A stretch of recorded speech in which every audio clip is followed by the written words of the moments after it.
భలే ఉంది. నేనైతే ఇలా ఇగో ఒక పద్ధతిగా ఆలోచించి కొట్టుకోపోతాను అనిపిస్తుంది నాకు. కొదపోయినావు కానీ సెల్లిపోగలే. నీళ్ళు ఎక్కువ అవుతాయి, ఈట ఎక్కువ అవుతాయి. కట్ట కోసింది అటు చూడు, ఇంకా వాటర్ ఫ్లో అవుతాను చూడు. ఇట్లాంటివి మళ్ళీ తర్వాత దొరకవు కూడా, చూద్దానో దొరకవు. అందుకనే స్టోర్ చేసుకుని పక్క పెట్టుకుంటే మీకు సిస్టమ్ ఉంది కాబట్టి ఎన్ని అన్నా స్టోర్ చేయొచ్చు. మా ఏది 2 GB తేనా నీకల్లా ఇంతకంటే ఎక్కువ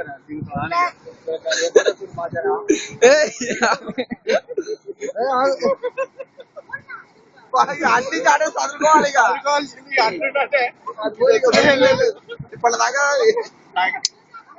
నాకు లెక్క ఏమిటైతే వచ్చి వస్తారా 2 కాళ్ళ నుంచి పిల్లలు మాట్లాడుకుంటూ పోవాలి. ఏంటి